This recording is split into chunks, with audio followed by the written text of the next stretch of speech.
Hola, mi nombre es José Carlos.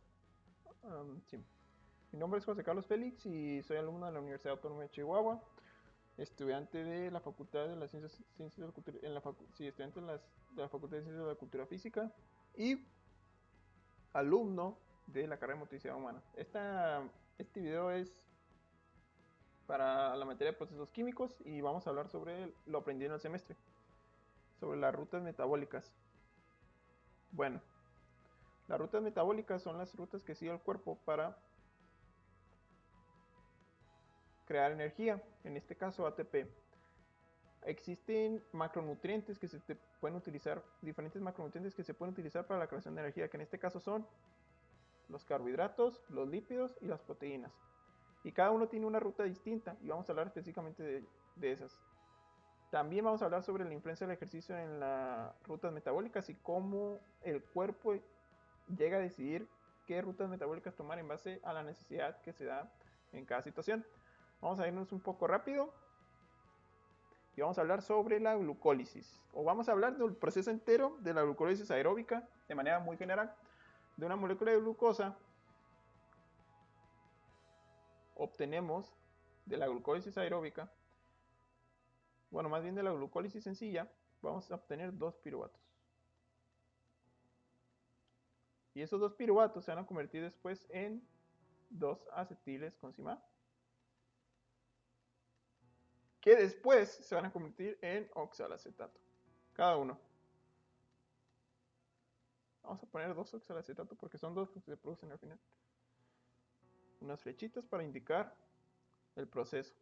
Y en cada uno de los procesos vamos a decir que está la glucólisis. En la glucólisis se obtienen dos ATPs y dos NAHs. En la oxidación del piruvato se obtienen dos NAHs. En el ciclo de Krebs se obtienen 6 NAHs, 2 FADHs y 2 GTPs por las dos moléculas. Y esos son residuos que se generan del ciclo. Ahorita vamos a hablar de cada ciclo que se generan en estado, son la glucólisis larga, vamos a decir, la que es la respiración celular. Este es el fenómeno de respiración celular en el que interviene el oxígeno aeróbico. Pero existe otro proceso en el que es anaeróbico, en el que influye la lactato desogenasa, que envía el lactato que genera mucha acidez dentro de la célula, se envía al torrente sanguíneo y después el hígado lo absorbe y sufre un proceso gluconogénico para convertirse en nueva glucosa. Esto se convertirá después a glucosa, pero pues ahorita no vamos a hablar mucho de este tema, aunque es importante que es uno de los procesos que utiliza el cuerpo cuando la demanda energética, cuando la demanda del ejercicio es muy alta y en intervalos muy cortos, lactogénesis. Esto es de manera muy general la catabolización de un carbohidrato, porque estamos hablando de una molécula de glucosa entera. Vamos a hablar un poquito más a fondo de cada uno de los procesos. Glucosa. La glucosa o la glucólisis sufre un proceso de 10 pasos. ¿Dónde está aquí? Glucólisis. La glucólisis es un proceso de 10 pasos en el que tenemos una pérdida, un proceso, una mitad de pérdida y otra mitad de ganancia. La mitad y mitad. Esta es un proceso de pérdida y este es un proceso de ganancia. En el proceso de pérdida perdemos 2 ATPs. Lo voy a cambiar de color para que sea un poco más interactivo. Menos 2 ATPs. Y en la ganancia tenemos una ganancia de 2 ATPs y 2 NAHs. Que los NAHs normalmente sucede por las carboxilaciones. Ahorita vamos a hablar de la descarboxilación en el ciclo de Krebs, pero no quiero meterme mucho en este tema porque si no el video sería muy largo, la verdad. De ganancia neta entonces tenemos 2 ATPs y 2 NAHs. Son procesos muy sencillos, la verdad. Nada complejos. Y también obtenemos pues el dichoso piruvato, las dos moléculas de piruvato. La oxidación del piruvato también está muy sencilla porque vamos a ser un poco rápidos con este fenómeno. El piruvato bueno, más bien el grupo carboxilo se oxida, que un grupo carboxilo normalmente luce tal que así. Vamos a ponerlo así y este OH. El OH se separa de su grupo de carbonos, vamos a decir. Y aquí hay unos hidrógenos. Esto sería un piruvato. Les van a poner la fórmula química del piruvato, pues ya estamos, ¿no? Aquí hay un oxígeno y este es el grupo carboxilo. Se separa. Y este grupo carboxilo, el hidrógeno, se separa del grupo y se transforma en un NaH. Y como podemos intuir, el COO se convierte en CO2, que es dióxido de carbono. Pero como son dos moléculas, obtenemos un 2, un doble por 2. Lo que sucede después es que este grupo acetil, porque ahora se llama acetil, adquiere un grupo acetil coenzima A. Bueno, se le añade la coenzima A, más bien. Se le añade COA. Y un grupo fosfato, si no me acuerdo. No, azufre. Así queda la composición química. Y se conoce como acetilcoenzima A. Lo voy a poner en negro. Por lo que entonces tenemos una ganancia de 2 NaHs aquí. Y 2 ATPs y NaHs acá. Esta es la oxidación del piruvato. Es un proceso muy simple, la verdad. Igual que la glucólisis, pero no quiero meter mucho, aunque ya me tardé un poco explicando estos temas. Vamos a hablar ahora del ciclo de Krebs. Aquí ya habíamos anotado las ganancias. Aquí nos podemos ver reflejado que el 2-ATP está ahí, el 2-NH está ahí, los 2-NH también de la oxidación del piruvato, y ahorita vamos a entender por qué se obtienen estos recursos. Vamos a hacer un poquito más profundos con el ciclo de Krebs, que empezamos con los 2-acetil-CoA que terminaron de la oxidación del piruvato. Estos acetiles coenzima A se fusionan con un oxalacetato, que, hey, eso no era el producto, sí es el producto, pero ahorita vamos a ver qué pasa. El producto de todo acá. Se fusionan y generan un citrato. Citrato. Lo que sucede aquí es que hay una ganancia de oxígeno, se adquiere una molécula de agua, una hidrogenación, y por eso se llaman diferente. Si nos damos cuenta, aquí ya pierde su coenzima, ya no se llama citrato coenzima, se llama citrato, pierde su coenzima. Por lo que se convierte a citrato por el cambio molecular que provocan las hidrogenaciones. Después este isocitrato se convierte a cisaconitato.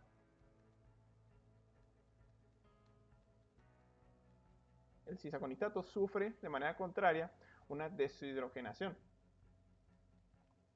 Provoca un cambio en la estructura química del compuesto, por eso cambia el nombre. Vamos de sencillo, hidratación, deshidratación, después sucede lo del isocitrato, ahora sí, isocitrato. El isocitrato sufre otra hidrogenación y cambia otra vez el nombre. Prácticamente es el mismo compuesto, pero pues los hidrógenos añadidos van a ser los que se van a separar, vamos a decir, cuando obtengamos los residuos del NAD. Ahorita nos vamos a dar cuenta porque estos hidrógenos se van a utilizar después. El isocitrato se convierte a alfa-cetoglutarato. Alfa-cetoglutarato que... alfa-cetoglutarato. Este alfa-cetoglutarato va a sufrir una descarboxilación. La descarboxilación significa que perdemos un grupo de carbono, así como lo hicimos aquí. Este grupo de carbono se perdió. Por lo que vamos a decir que perdió pues, un hidrógeno, el hidrógeno que va acompañado, menos un hidrógeno que va a ser utilizado para crear un NaH. Eso ya lo sabemos. Sencillito. Y tenemos una pérdida de dióxido de carbono. Nada del otro mundo, ya sabemos qué es lo que pasa cuando sucede una descarboxilación. Voy a poner un descap. Esto va a ser nuestro prefijo para descarboxilación. El alfa-cetoglutarato procederá a convertirse a succinil CoA.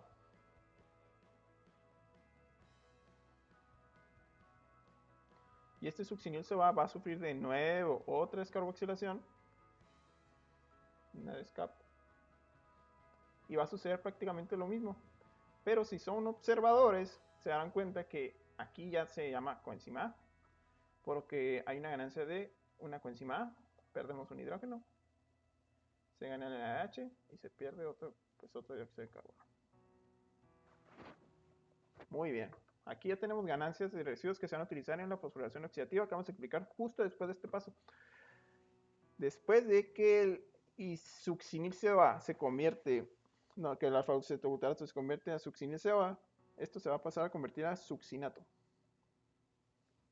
Succinato.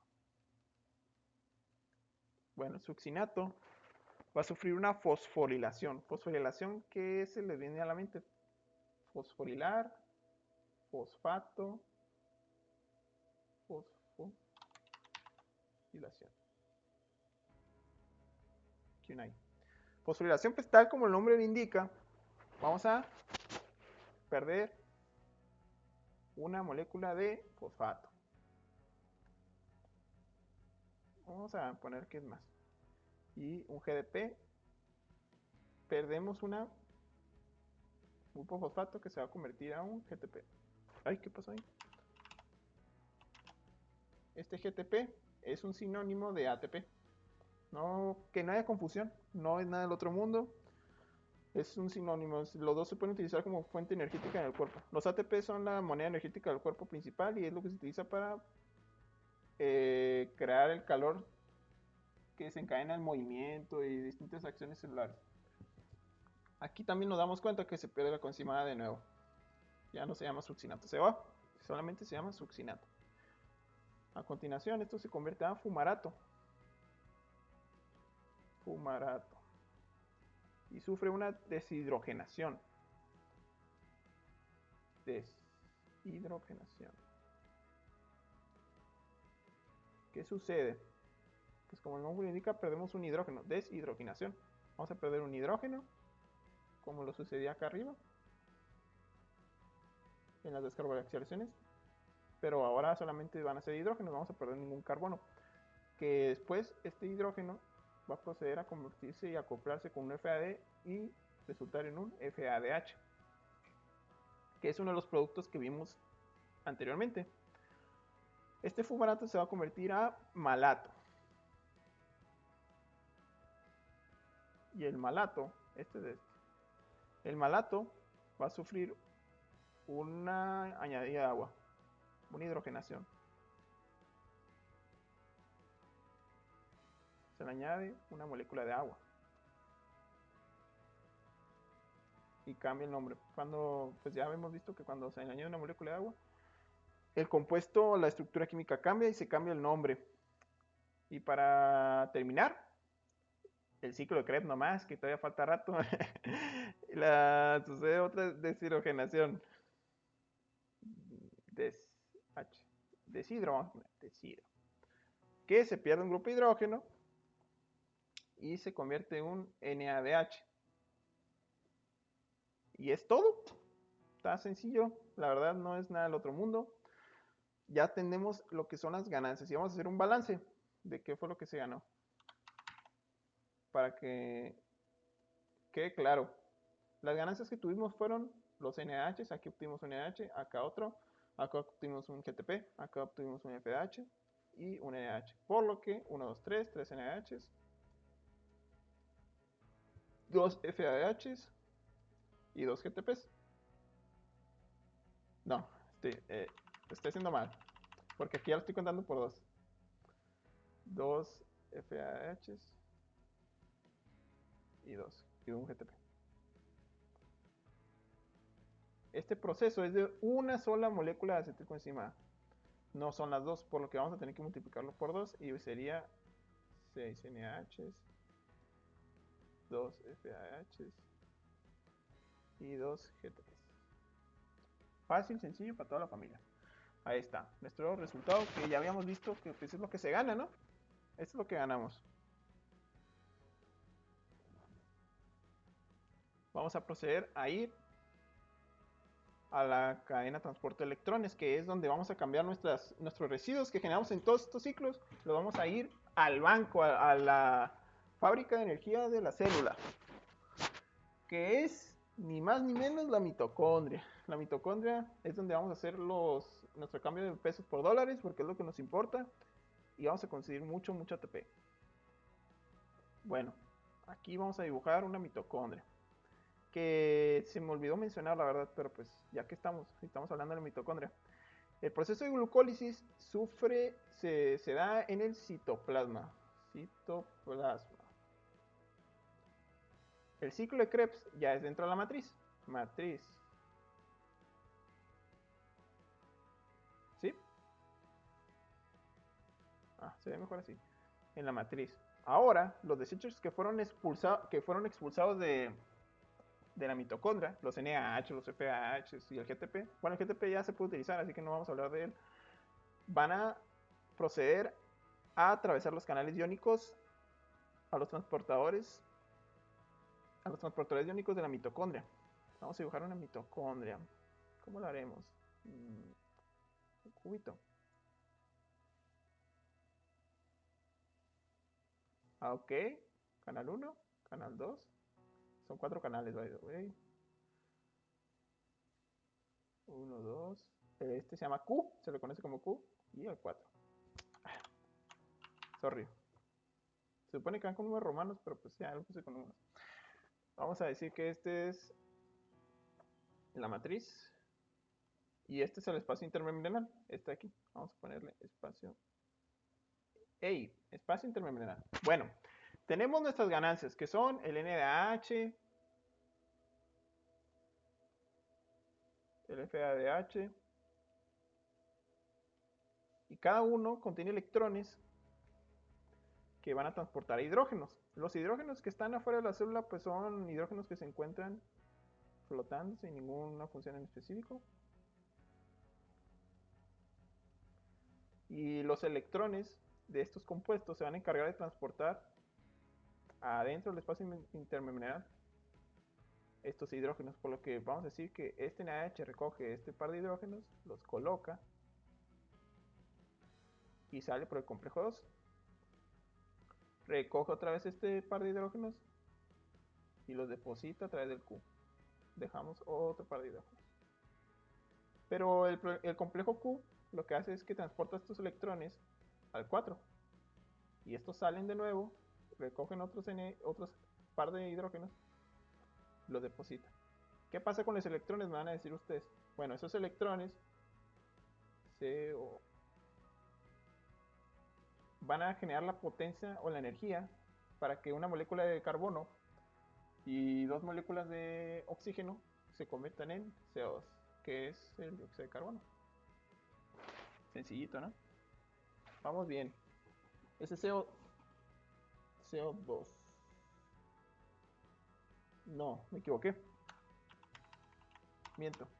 Es hidrógeno, lo que se va a funcionar. H2O. Este hidrógeno se va a fusionar con este oxígeno gracias a los electrones y van a convertirse en H2O. Me confundí aquí, sorry. Y los electrones desaparecen. Se cumplieron su labor de depositar los par de hidrógenos y se fusionan con un H2O. Bueno, ¿qué sucede con estos hidrógenos? Van a decir ustedes. Este cambio de polaridades, vamos a decir, que existe entre el espacio intermembranal y entre la superficie y entre el citoplasma, ocasiona un cambio de cargas, vamos a decir. Este cambio de cargas positivas, porque los hidrógenos son positivos, generan un potencial o energía, vamos a mencionarlo como energía electroquímica. Esta energía electroquímica se entiende como la capacidad para fusionar un compuesto. Me equivoqué con esta línea. Este hidrógeno vamos a pasarlo para acá para que sea más intuitivo. Este par de hidrógenos van a crear la energía suficiente para que un ADP y un grupo fosfato se fusionen para crear nuestra supermolécula de energía, ATP. Y pasará lo mismo. el desbalance entre el espacio intermembranal y el citoplasma de hidrógenos genera un potencial de energía electroquímica para que los grupos fosfatos se fusionen con un adenosin fosfato y generen un adenosin trisfosfato. Sencillo de entender. Esto es la cantidad de hidrógenos que emitió el NADH dentro del espacio intermembranal, pero el FADH comienza en el complejo 2, por lo que entra con el par de hidrógenos, deposita y sale y vuelve a entrar. Ya hice un desorden, pero ya sabemos qué pasa. El FADH empieza en el complejo Q, por lo que solamente deja 12 hidrógenos. Y cada par de hidrógenos da la energía suficiente para que un grupo fosfato se fusione con un adenosín y fosfato. Por lo que entendemos que el balance sería este. Nuestro superbalance sería que los NADHs al final del día contribuyen a la formación de 3 ATPs. Los FADHs contribuyen a la generación de 2. Y el ATP pues es una moneda similar al ATP, por lo que vamos a conocerla como el sinónimo. Muy bien. Y a continuación, lo voy a hacer aquí porque aquí ya tenemos todos los resultados. Ya sabemos de los residuos que se generaron de todos los ciclos, de la glucólisis de carbohidratos.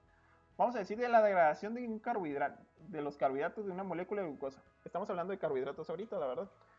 Por lo que el balance de todo el ciclo de una molécula de glucosa, de toda la degradación más bien, si somos más específicos, tenemos que son los 2 ATPs y los 2 NADHs de la glucólisis, los 2 NADHs de la oxidación de piruvato, los 6 NADHs de las dos moléculas del ciclo de Krebs, los FADHs,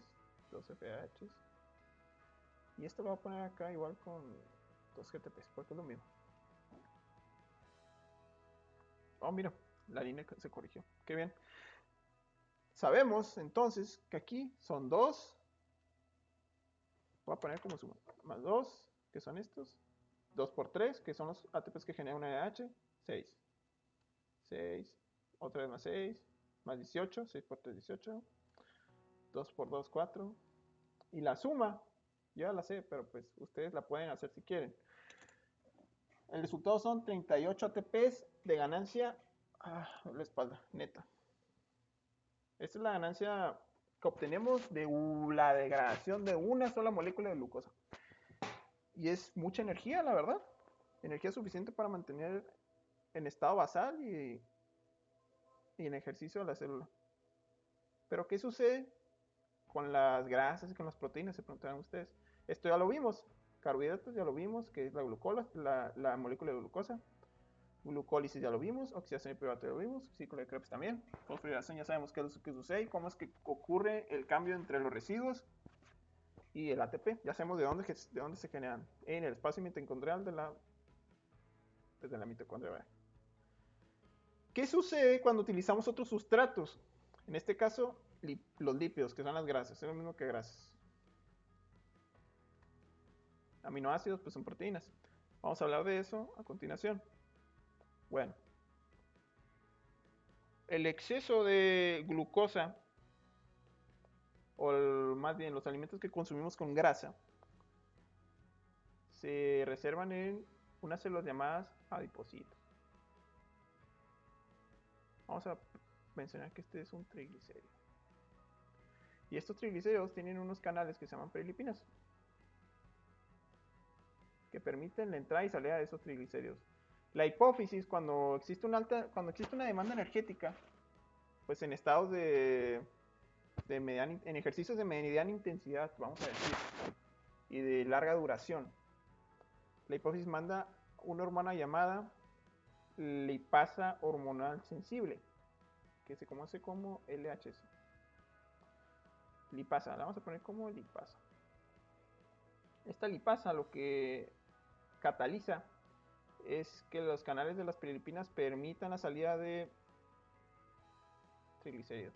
El triglicérido. Y este triglicérido se convierta a un diacilglicérido. Bueno, diacil grasa. De dos ácidos grasos. De 2 ácidos grasos más pues un ácido gráfico que se liberó del 3, porque eran 3. Aquí ya tenemos nuestro primer residuo. Después esto se convierte a MAG, monoacil graso, más un ácido graso. Y después esto se convierte en ácido graso, más una molécula de glicerol. Ay, me quedó muy corto eso.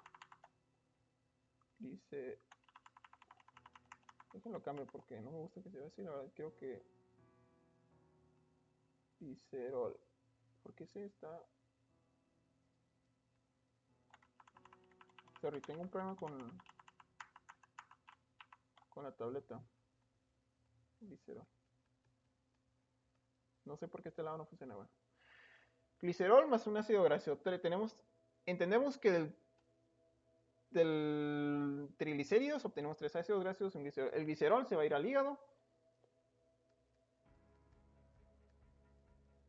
Y en el hígado va a sufrir un proceso de transformación para generar glucosa. Va a ser un recurso gluconogénico. Que se puede utilizar después. Es una de las reservas que puede usar el cuerpo como glucosa hepática, que también se utiliza en sintonía con el glucógeno muscular cuando existe una demanda energética.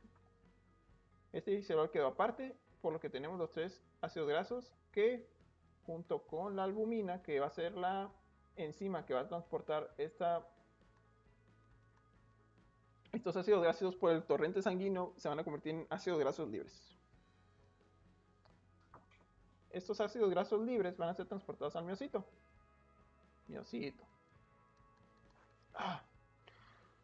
Bueno, en el miocito van a proceder a sufrir un proceso de activación en el que el ácido graso libre se va a juntar con una coenzima A y se va a llamar acilcoenzima A. Por un proceso de activación cuando entran eso. Es parte del proceso para ir a la mitocondria. Cuando es transportado a la mitocondria, lo que va a pasar, vamos a dibujar una mitocondria para que sea más fácil de entender. Esta mitocondria, ya sabemos que esta es la membrana externa y esta es la membrana interna. El CoA se va a separar y las carnitiltransferasas se van a encargar de transportar a través de la membrana del espacio intermembranal hasta la matriz este grupo acilo, vamos a decir, por lo que se va a transformar en acilcarnitina. Esta acilcarnitina va a viajar hasta el espacio interno, hasta la membrana interna. Se va a separar la carnitina, esta se separa y se regresa para recibir otra acil. Se va a fusionar adentro de la matriz con otra coenzima. ¿Entendemos? Esa acilcoenzima A regresó, esa coenzima A se regresa dentro de la matriz y se va a utilizar como sustrato para entrar al ciclo de Krebs. Pero este acil, los ácidos grasos tienen muchos carbonos. Vamos a hablar específicamente de... Podría hacer una hoja nueva. Voy a hacer una hoja nueva porque es un poco complicado. Vamos a decir que es un ácido esteárico de 18 carbonos.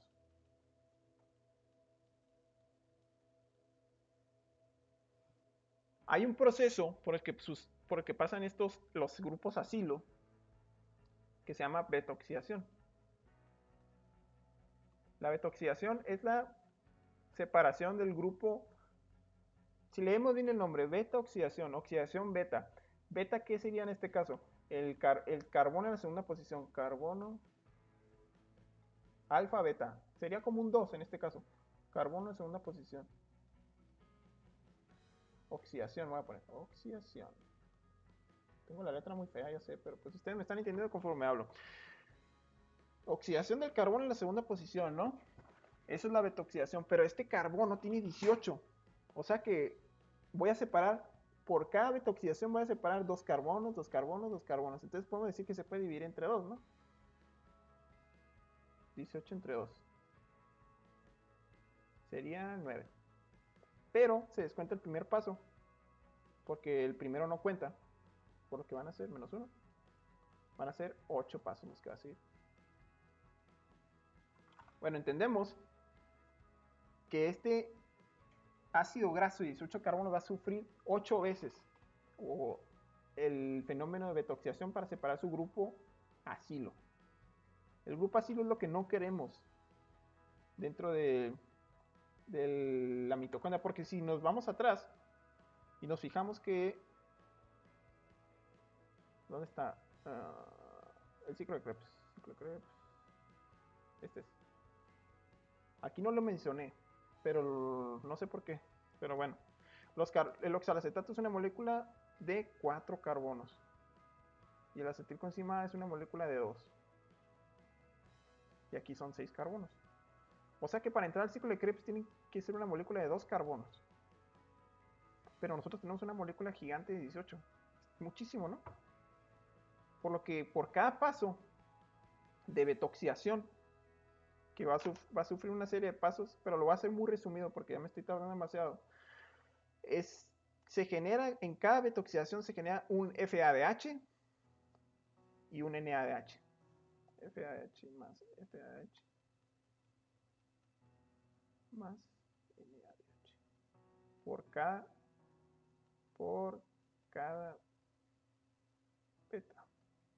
beta-ox. Vamos a poner beta-ox. Por cada betoxidación sufre un proceso de separación del segundo carbono, el grupo carboxilo, vamos a decir, porque es el grupo que tiene oxígeno e hidrógenos, y se convierte en, no, una separación del grupo acetil, y sufre esa pérdida de carbono. Vamos a mencionar, por ejemplo, lo voy a hacer cortito, con una de 6, por ejemplo. No sé por qué lo estoy haciendo tan largo, pero sufre una betoxidación, estos dos carbonos se separan. Generamos un NADH y un FADH. Y este grupo se conoce como se va a fusionar con una coenzima A, por lo que se va a convertir en nuestro supercompuesto que ya conocemos. H, H, H, hidrógenos, oxígeno, COA. Una coenzima A que se conoce como CH3, CO y COA. No, me equivoqué aquí. Esta es la fórmula química del COA, del acetilcoenzima A. Se separó y se convirtió en esto, pero todavía tenemos 4 carbonos, el grupo acil, que es una acil coenzima, es un acil. ¿Entendemos? Y esto a su vez, vamos a poner aquí más COA. A este grupo acil se le va a volver a fusionar otra coenzima cuando termine la betoxidación. Por lo que el carbono, el ácido esteárico de 18 carbonos va a sufrir 8 pasos este proceso. Para conseguir que, pues vamos a conseguir 18 entre 2. Lo voy a poner rojo para que esté mejor. 9 acetiles con encima de todo este ácido graso. 9 acetilcoenzima son muchos. Por cada proceso obtenemos NaH y FAH, por lo que vamos a decir que ganamos 9 NaH por cada paso. 9 FAH. Y sería todo. Es todo lo que entendemos de la betoxidación. Sufrió el proceso 8 veces, porque el primero no lo vamos a contar, pero las ganancias sí son 9, porque se divide entre 2. Siempre el número de pasos es uno menos a la cantidad de acetilcoenzima que vamos a conseguir. Por lo que este acetilcoenzima ya sabemos que va a sufrir el ciclo de Krebs. Y el ciclo de Krebs tenemos por entendido que nos genera 6 NH, 2 FH y 2 GTP. Lo tenemos que tener bien fresquito, ¿no? Vamos a, de manera resumida, si lo convertimos, vamos a decir 6 NaH, 2 FADH y 2 GTPs. De manera 6 por 3, 18. Más 4, no.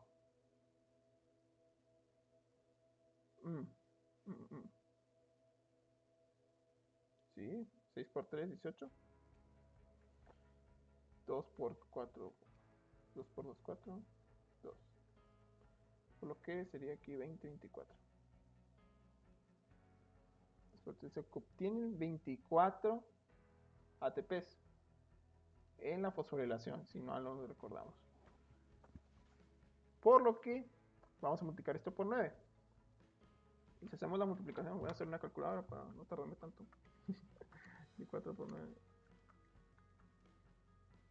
216. Y aquí sabemos que 9 por 2, 9 por 3, sabemos que es 27. Y estos son 18.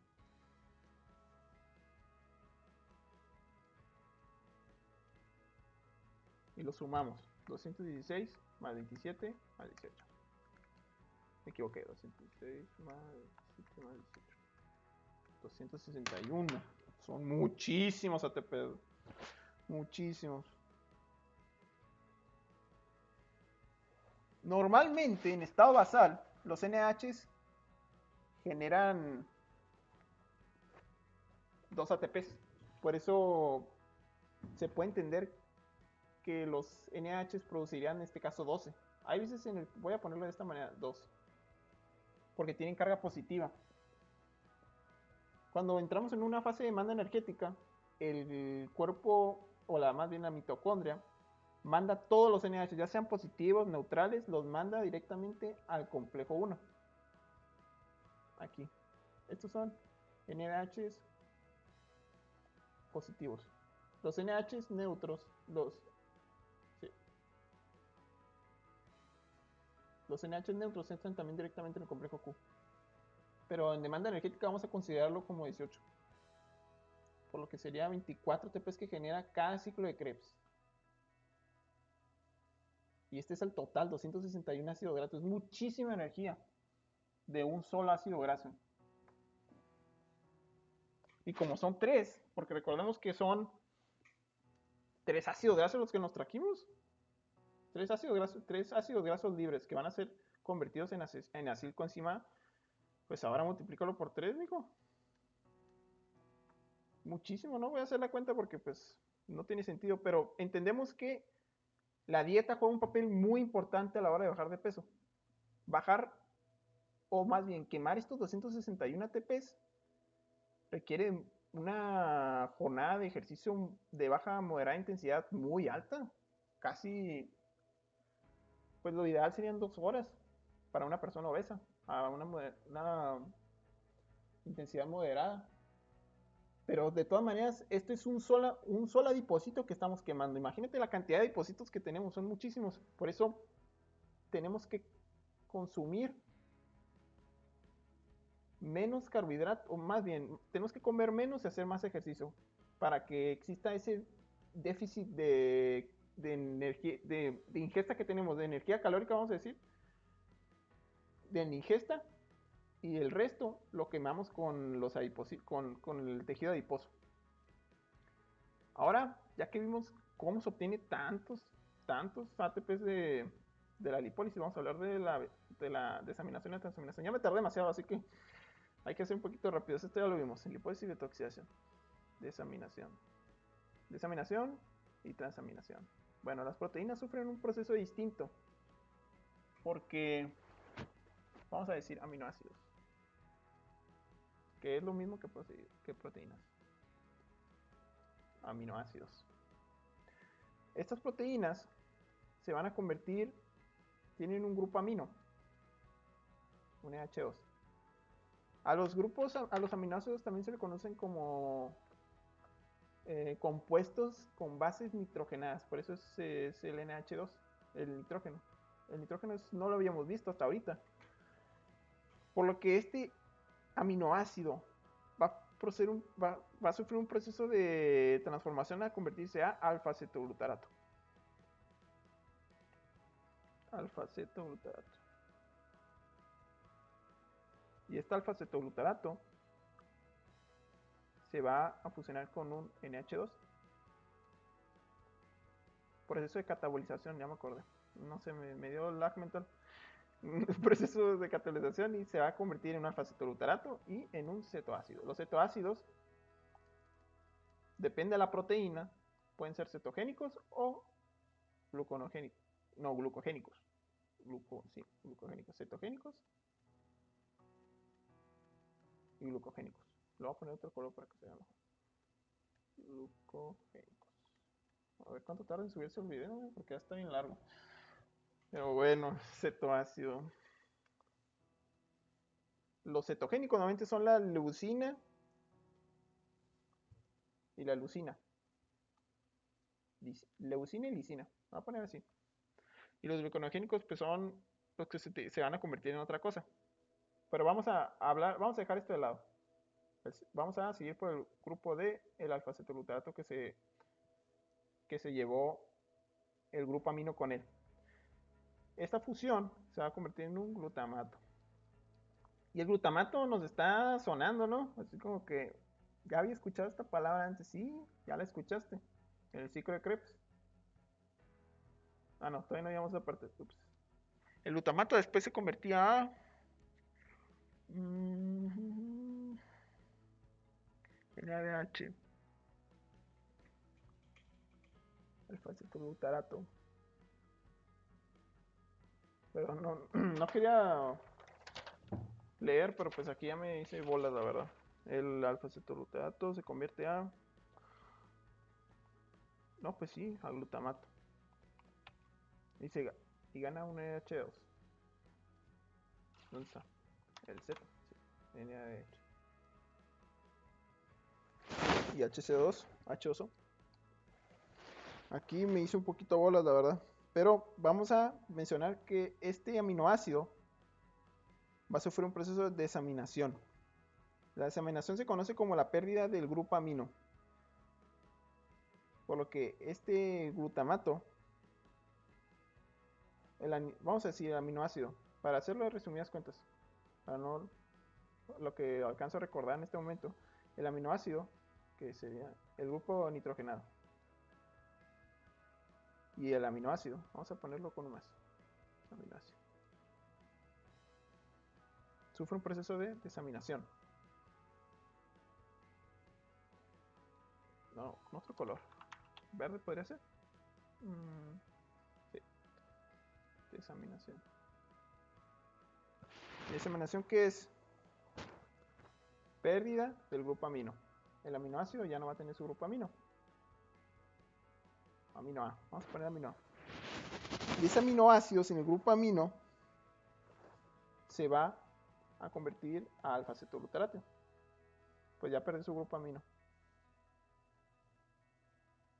Alfa-cetoglutarato. Y aquí ya vemos qué es lo que pasó. Que esto sí lo hemos escuchado. Esto es del ciclo de Krebs. Alfa-cetoglutarato. O sea que empezaríamos desde aquí. Desde el alfa-cetoglutarato. En el paso 4 más o menos del ciclo de Krebs. Aquí es, sí. La diseminación, pérdida de la NH2. Y lo que sucede con esto es que este NH2, o más bien el hidrógeno, se va a agrupar con un NAH.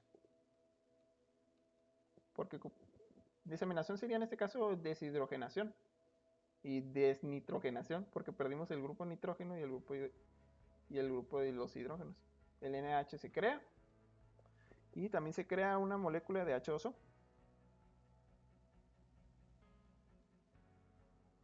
que sería agua. Este es el proceso de desaminación. Y si juntamos más o menos las ganancias, esta es la ganancia que tenemos, la vamos a subir de rojo. De una desaminación de un aminoácido obtenemos un NAH.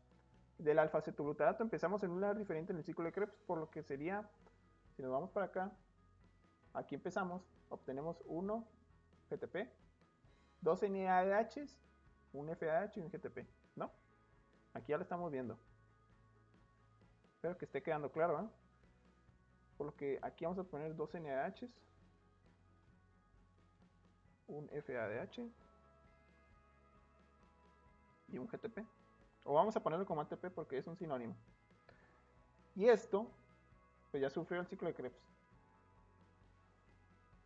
Pero le vamos a sumar el NaH producido por la desaminación. O sea que cuánta energía nos va a crear esto.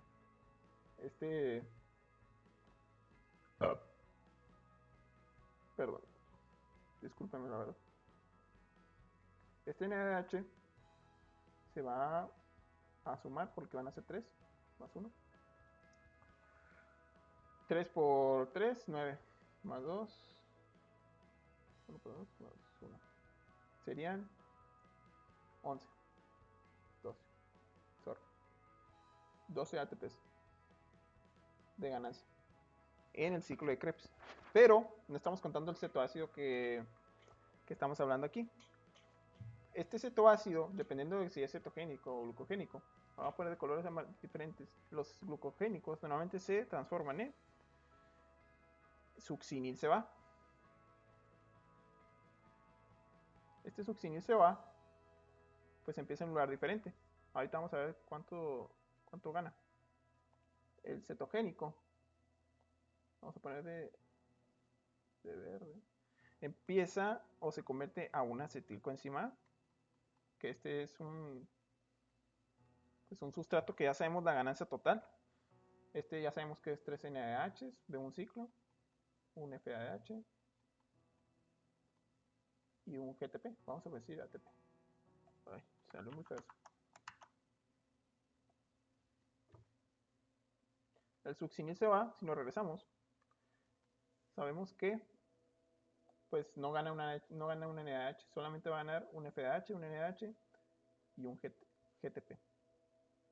Nos regresamos, lo vamos a marcar con amarillo. Espero que se vea bien el amarillo, la verdad. Que sería un NADH, el FADH y el GTP. Espero que vaya muy bien la grabación. Ya quedó. Entonces se suma más esto. Esto se sumaría más esto. Y eso se sumaría más esto. Porque vamos a hacer el balance acá del otro lado. Vamos a hacer el balance de un gluco... ¿De qué color puse cetogénico? Verde.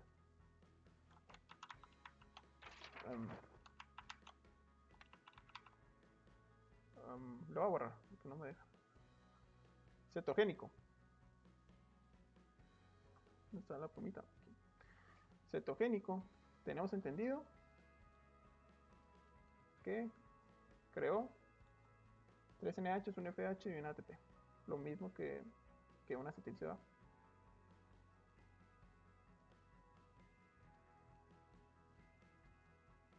Ya me tardé demasiado, pero bueno. Y también generó... ¿Dónde está? Acá. Aquí. Generó 3 NADHs, un FAH y un ATP. Del alfa-cetoglutarato, ¿no? Estamos cantando el alfa-cetoglutarato. 3 NADHs.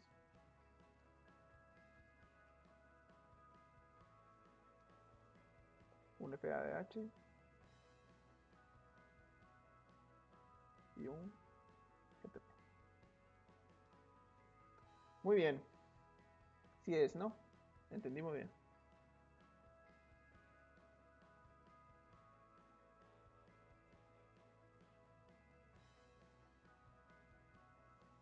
Vamos a hacer la suma. Por lo que vamos a sustituir esto. 3 por 3, 9. Más 2, más 1. Sería lo mismo. Sería 12.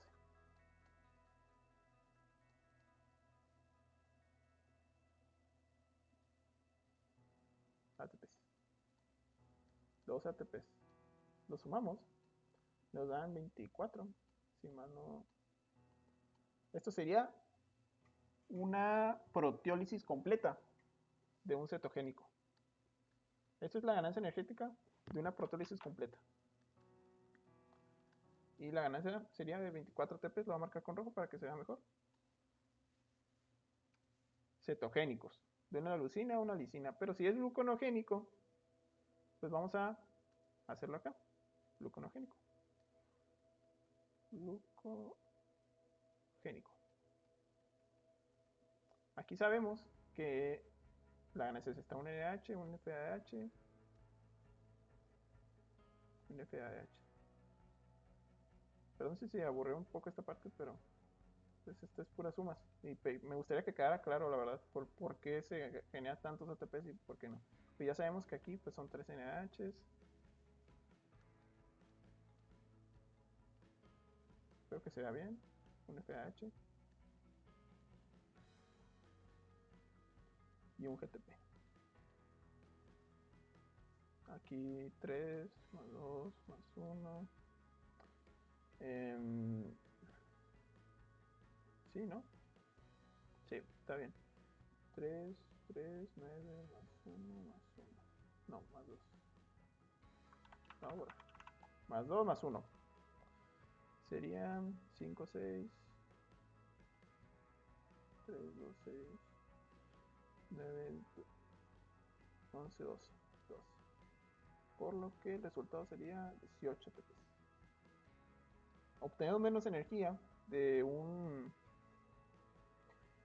pues de un aminoácido que sea glucogénico, ¿no? Y estas son las ganancias que podemos llegar a obtener de cada uno de los procesos. Obtenemos más proteólisis. Aquí también lo voy a poner de verde para que sea amarillo. Estas son las ganancias energéticas que tenemos de una proteólisis, de una desaminación. Sabemos, para recapitular el tema de la proteólisis, porque fue el tema que creo que fue donde más me estanqué. Quiero que quede bien claro. El aminoácido se cataboliza en un cetoácido y en un alfa-cetoglutarato con su grupo amino. El grupo amino, en conjunción con el alfa-cetoglutarato, pues se llama glutamato y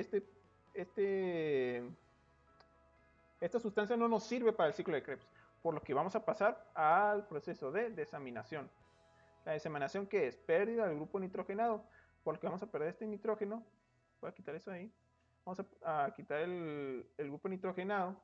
Y ese grupo nitrogenado se va a transformar en una molécula de NADH y en una molécula de agua.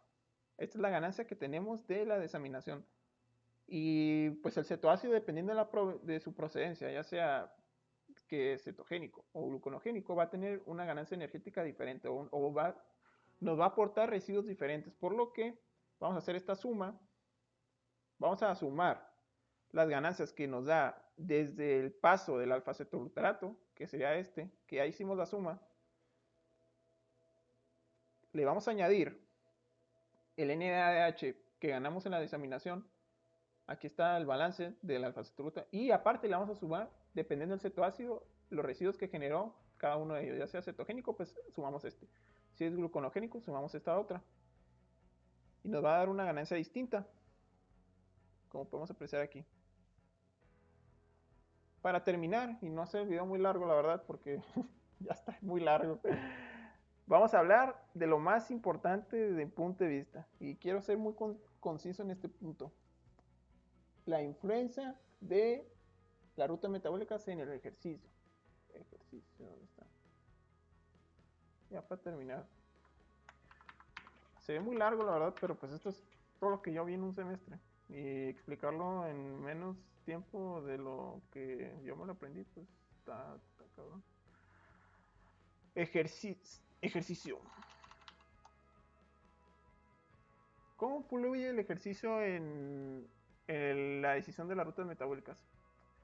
De primera instancia, existen pues las 4 rutas, ¿no? Existe una ruta que no mencioné que es los 4 sistemas. Vamos a dibujar la tablita, la dichosa tablita que a mí me encanta, la verdad. Parece muy buena. Es esta. Ay. A ver si puedo hacer una línea. Sí, sí puedo. Aquí y acá. Ah, mira qué bien. Se ve bien. Esta es la duración. Ay, no.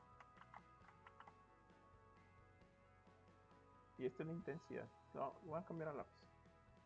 Intensidad. 2 minutos. 5 minutos. El resto. Vamos a decir que es el resto, ¿no? Para no hacerlo mucha bola. Vamos a poner de color rojo el sistema de los fosfágenos, que es el primer sistema que actúa, fosfágenos. De azul vamos a poner a... ¿Qué te gusta? Los carbohidratos. Glucólisis, vamos a decir. Que es la... No, miento, el aeróbico. Sistema aeróbico. Y el sistema anaeróbico, que sería de verde. No, amarillo. Mejor usamos verde, ¿no? Sí. Me gusta más el verde, la verdad. Se ve mejor. Anaeróbico. ¿Qué sucede? Esta es la intensidad, ¿no? Vamos a decir que este es un 80%, 60, o vamos a decir 40, 20. Muy bien. Cuando nosotros, por ejemplo, supongamos que se nos pone la tarea de correr una carrera de 100 metros. Y una carrera de 100 metros en promedio dura unos 10 segundos. ¿Qué sistema vamos a utilizar? El sistema aeróbico es más lento que el anaeróbico. Pero el primer sistema que utilizaríamos en los primeros segundos, en los primeros 30 segundos, sería el sistema de los fosfágenos. El sistema de los fosfágenos está regulado por la cantidad pues, de fosfágenos que hay dentro del músculo o de la... Sí, pues dentro del músculo. Y empieza de esta manera. Empieza a aportar la mayor cantidad. Esto es un similar aporte. Esto va a ser el aporte. Aquí me confundí. Ya me acordé por qué. Va a aportar casi el 100% de la energía que ocupamos. Pero después este sistema se agota muy rápido. Tiende a aportar casi nada. Porque el sistema de fosfágeno se acaba muy rápido. Después entraría simultáneamente el sistema aeróbico. El sistema aeróbico en este caso sería algo así. Una curvita que va subiendo a la mitad, sube, pero ya después de que la intensidad bajó, este baja. La curva no me salió como yo quería, así que lo voy a hacer. Vamos a decir así. Y después entra el grupo de la glucólisis aeróbica, que sería este empieza subiendo, subiendo, subiendo, hasta aportar casi el 100% del aporte energético. Por lo que en la carrera de 100 metros vamos a gastar nuestras reservas de fosfágenos rapidísimo, unos 10 segundos o 30 segundos más o menos, pum, se nos acaban. Pero como la demanda sigue siendo tan alta, vamos a utilizar el sistema anaeróbico, que sería el que estamos hablando, el ciclo de Curie. Vamos a convertir en lugar de pasar la glucosa por todo el proceso de piruvato, acetilcoenzima, lo vamos a mandar directamente al lactato y que genere glucosa en el hígado. Ahí es donde podría entrar el glicerol también. Hay que empezar a hacer glucosa de forma anaeróbica. No obtenemos la gran cantidad de energía, pero pues sigue siendo un aporte suficiente para mantener la intensidad. Cuando esta reserva de lactato, o más bien del glucógeno hepático, no, cuando la intensidad empieza a disminuir, empezamos a utilizar el sistema aeróbico, como vemos aquí. El sistema aeróbico aportaría más o menos el 80% de la energía total. Pero siempre se comportan en conjunto estos sistemas de aporte energético. Aquí no hemos hablado todavía de las grasas ni de las proteínas. Por ejemplo, los carbohidratos, la glucosa que sobra dentro de nuestra ingesta se almacena de forma en glucógeno hepático o glucógeno muscular. Estas reservas son importantísimas para las actividades de mediana intensidad, porque son la fuente favorita de energía del cuerpo, la verdad. En cualquier situación, en actividades de una hora y media, más o menos, o 2 horas. Lo voy a poner como hora y media porque depende de la persona y depende de bastantes circunstancias. Las personas utilizamos la reserva de glucógeno que tenemos en los músculos y en el hígado. Pero después de que se empiezan a agotar estas reservas, no podemos agotarlas del todo porque son una fuente también importante para el cerebro. Y pues si nos deshidratamos y no empieza a llegar azúcar al cerebro, nos podemos desmayar. El cuerpo opta por utilizar el sistema de las grasas o la betoxidación de la lipólisis empieza a gastar ácido, voy a poner ácidos grasos. Empezamos a gastar o a empezar a catabolizar esos triglicéridos que tenemos almacenados en nuestros adipocitos 2 horas en adelante.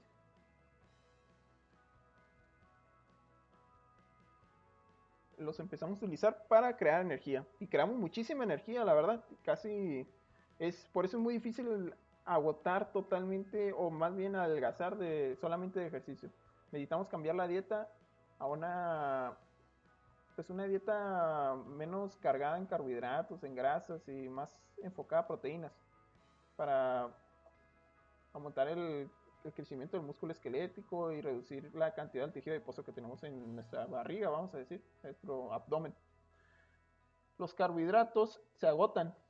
Entra después el sistema de los lípidos, la lipólisis, y después de voy a bajar eso porque no se ve bien, entra el sistema de las proteínas. Entra como un sistema de emergencia. Principalmente lo voy a poner en ayunas o también en periodos de alta intensidad. ¿Por qué? Las proteínas, hasta donde yo tengo entendido, no pueden aportar más del 10% del aporte energético. Porque no nos podemos comer pues nuestros propios músculos, ¿no? Sería un poco extraño. Este aporte es gracias a que, como ya vimos anteriormente, nos aportan muchos intermediarios del ciclo de Krebs. Y estos intermediarios pudiera estar relacionados con la fatiga, porque la fatiga, ¿a qué se asocia? Ese es otro tema importante. Si vemos de manera muy rápida, o lo va a hacer muy resumido, la fatiga se origina o al menos se supone que se origina por 3 cosas. Fatiga. Por reducción en el índice de iones, menos índice de iones en el músculo que se está utilizando. En este caso sería sodio, calcio y potasio. Bomba sodio, potasio, sí. La bomba sodio, potasio, pues sodio, potasio y calcio. Que son iones que juegan un papel importantísimo en la activación del músculo, el calcio específicamente. La bomba sodio, potasio que crea el potencial de acción para la contracción, etcétera, etcétera, etcétera. Esta reducción del índice de iones que provoca fatiga, pero hay otras opiniones que basan en que la fatiga también se puede originar por falta de intermediarios del ciclo de Krebs. Y tal vez este sistema que utilizamos, el sistema de la proteólisis, ciclo de Krebs, juega un papel muy importante para evitar la fatiga.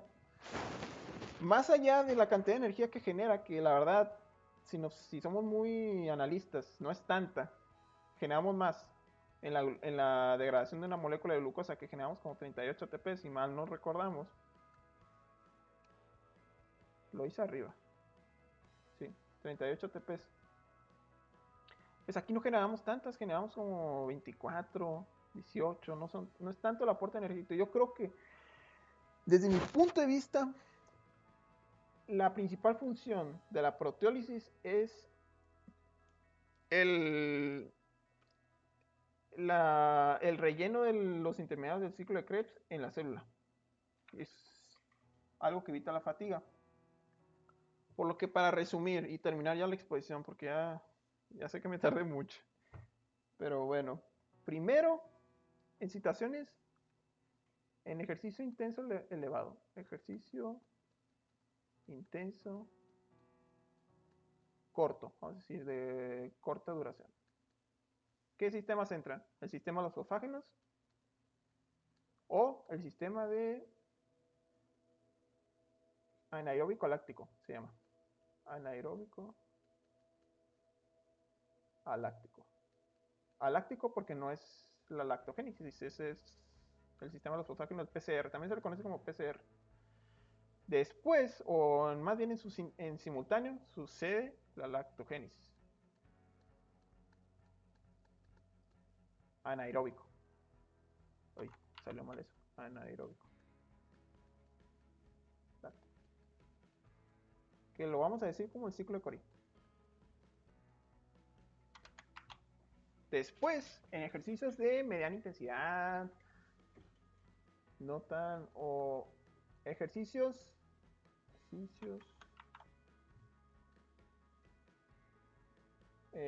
moderados de corta intensidad. No, de corta duración.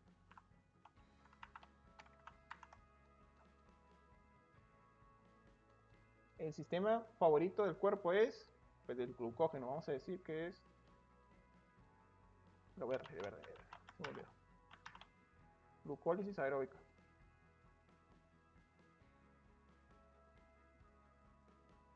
Que es el sistema del glucógeno. Glucógeno muscular o hepático. De ahí serían las fuentes principales hepático. Hepático. Así, ya me entienden. Es glucólisis aeróbica, ¿no? Y en misma, no en misma medida, pero también en juego entra también las grasas. Las grasas también participan, pero no de manera, no tienen una importancia tan importante hasta que llegamos a ejercicios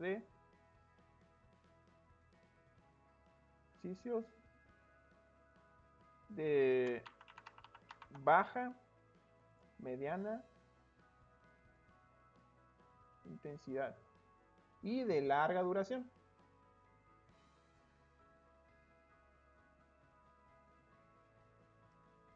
Me duele un poco la mano por usar la pluma, pero pues ya estamos. El ejercicio de baja, mediana intensidad, de larga duración, ahí es cuando entra de lleno el uso de las grasas de la lipólisis.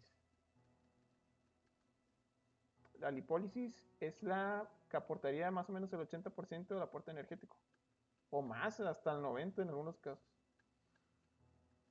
Y ahí es cuando empezamos a comer, más o menos sería lo que se le conoce como el Fat Max.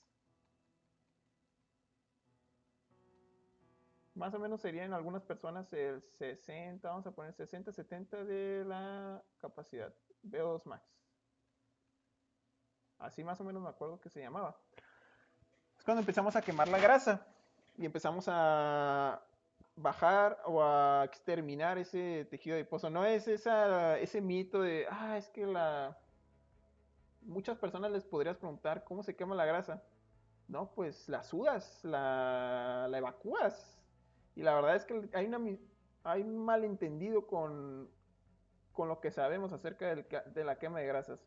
No sudamos la grasa. No, si corres en calor, mientras traes una chamarra negra y aparte te pones cartón, porque sí, me ha tocado ver muchos casos de gente que practican ejercicio de esa manera, que salen a las 12 del día y se ponen una chamarra negra y abajo de la chamarra se ponen un pedazo de cartón porque voy a sudar mucha grasa y voy a quemar muchas calorías. Lo único que estás provocando en esos casos es una deshidratación y que te puedes desmayar y en el peor de los casos te mueres. Eso no, de esa manera no se queman grasas. Y tampoco es deshidratación.